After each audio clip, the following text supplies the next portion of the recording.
Todo rígido precisa sim achar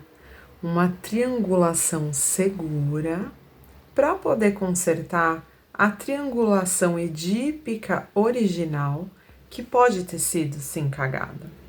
Então, quando a gente pensa em rígido, né, a gente tem que sempre lembrar que a rigidez ela é constituída e sentida como uma energia libidinal muito intensa, que pode sim desembocar na sexualidade e por isso faz sintoma com questões sexuais. Tanto que você vê o rígido como uma pessoa muito sedutora, muito bela, ela tem toda uma sex appeal, ela está totalmente vestida numa senso-percepção muito prazerosa da vida, mas ao mesmo tempo você vê aquela pessoa maravilhosa, bela,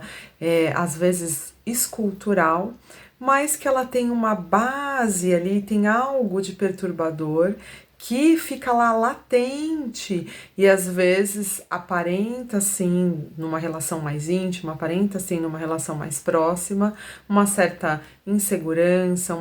um certo ciúmes, uma certa desconfiança ali, às vezes um complexo de inferioridade bem intenso que a gente percebe logo nos primeiros momentos ou quando a gente consegue ter processos de abstração, simbolização e um processo mais empático, a gente percebe que essa energia, às vezes, mesmo a pessoa aparentando ser muito com uma sex appeal lá em cima, ela traz sintomas de dor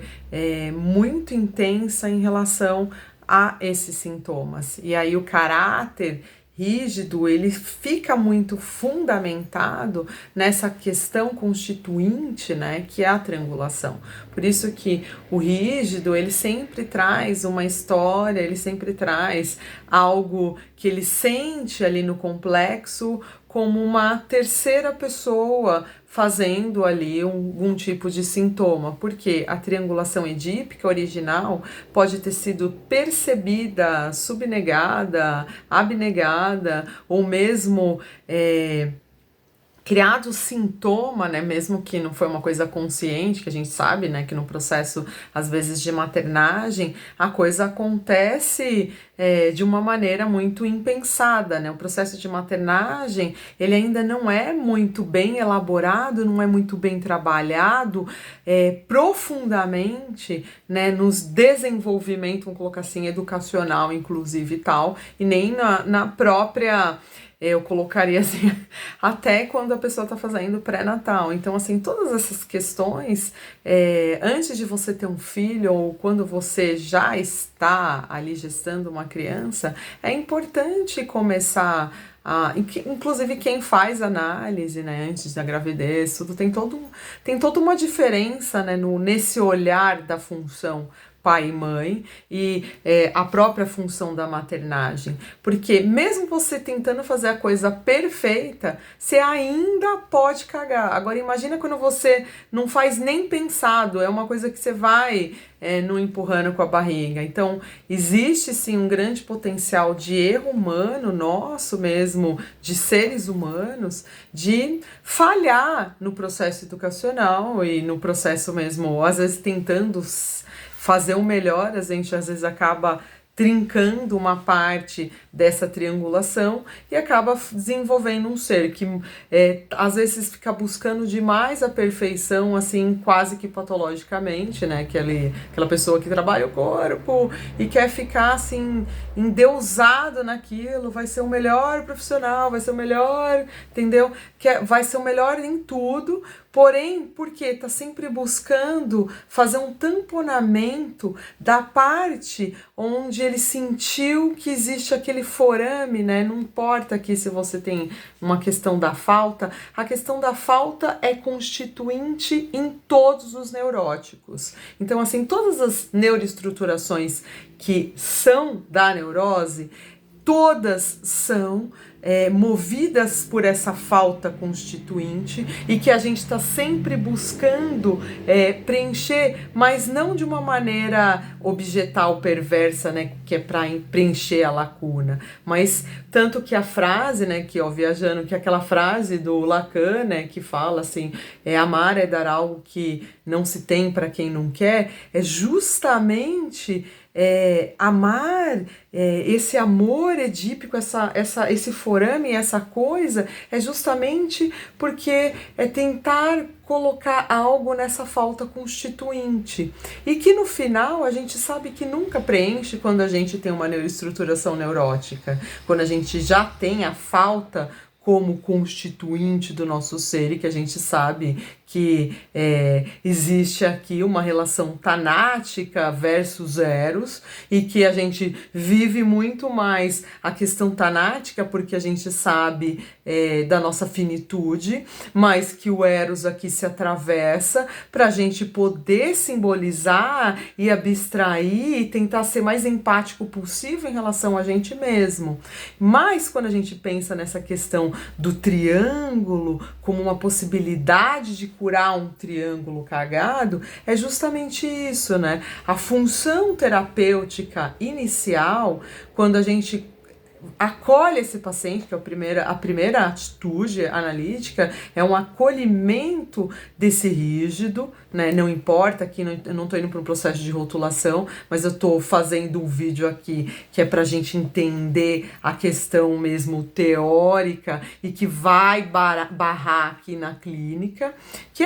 realmente um acolhimento e entender que esse rígido, se tá vindo com esses sintomas de insegurança, complexo de inferioridade, ciúmes e coisa e tal, ele tá realmente naquela coisa triangular edípica que foi defecada ali, que foi cagada ou que teve alguma falha e que coloca esse sujeito tentando tamponar, que coloca esse sujeito às vezes sem essa senso-percepção que ele faz de querer ter um tamponamento. Óbvio que se esse tamponamento for um tamponamento objetal, a gente já sabe que esse cara tá no processo de neuroestruturação muito da relação objetal que acaba indo para perversão. E aí aqui tem uma outra conduta terapêutica, por isso que é importante você saber qual o seu projeto terapêutico para poder ajudar o sujeito que vem com esse sintoma e para você inclusive saber neuroidentificar quem é essa estrutura, né?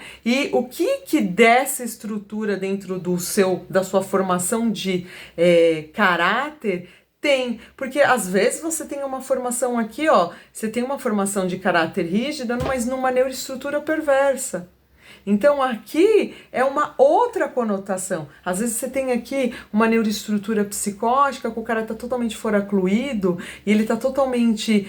abstraindo coisas que ele não consegue simbolizar. E aí ele está totalmente fora, mesmo ele tendo aqui um traço totalmente da rigidez. Então, a gente está atendendo aqui, vamos pensar aqui na clínica psicanalítica, que hoje, graças ao Rosenfeld e o Bion, a gente consegue fazer processos de triagem para saber quem tem demanda psicanalítica e quem não tem, mas que a gente consegue acolher, por exemplo, num resgate com prognóstico psicanalítico interessante, quando o cara, por exemplo, está numa crise, né? Aí pode ser numa crise existencial, uma fobia, ou mesmo em quadros psicóticos que a gente vai saber exatamente onde que tá esse pé e fazer ali um processo de triagem, encaminhamento ou terapias,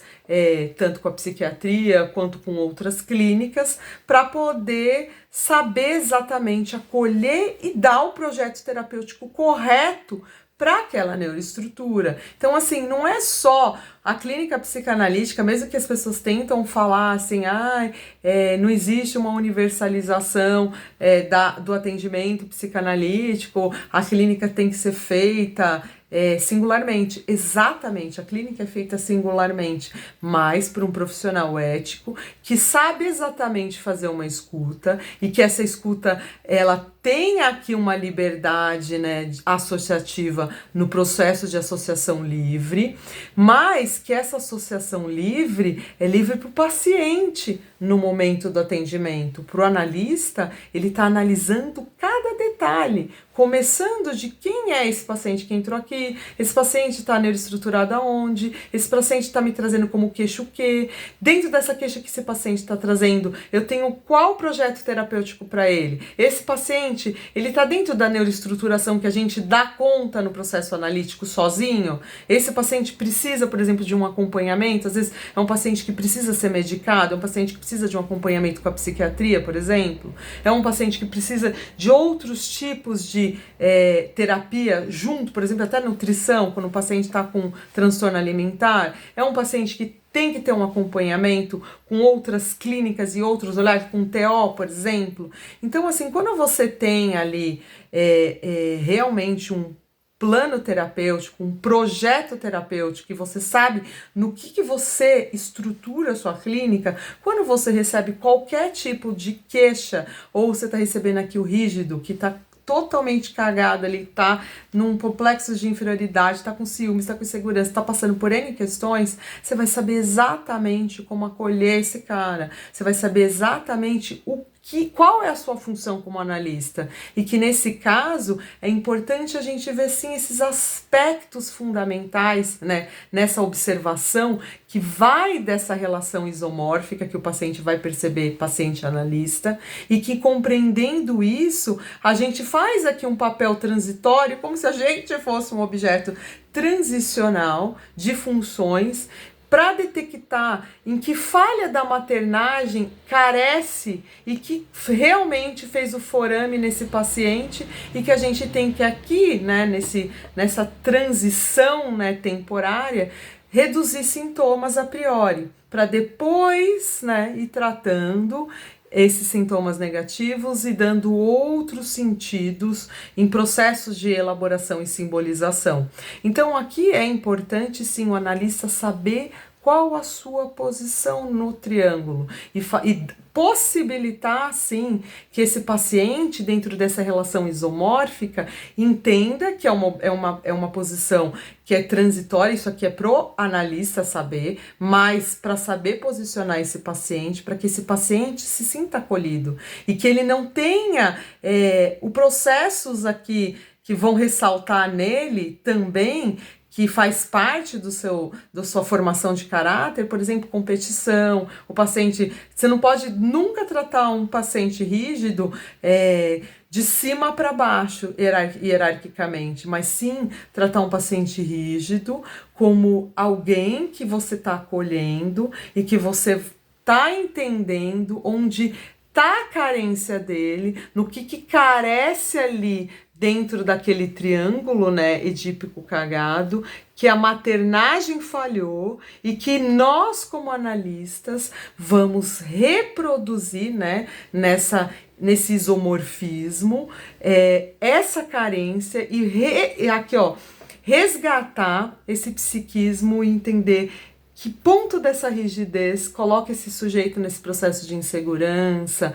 em que processo ali da rigidez esse cara tá ali com um complexo de inferioridade, tá sentindo ciúmes, por que ele tá tão elo fraco dentro dessa triangulação, e possibilitar para ele um novo processo, né, dentro desse isomorfismo, de novas possibilidades dele poder se compreender, dele poder se entender. Por isso que é importante oferecer para ele uma triangulação segura e mostrar para ele que todas as relações que ele faz é sempre uma relação triangular, ele vai estar sempre buscando isso, porque é assim que ele começou a ver o mundo, e ele foi despertado libiginalmente nisso, e quando ele entende isso, abre uma janela que faz com que ele entenda, né, que todas as potências que ele tem,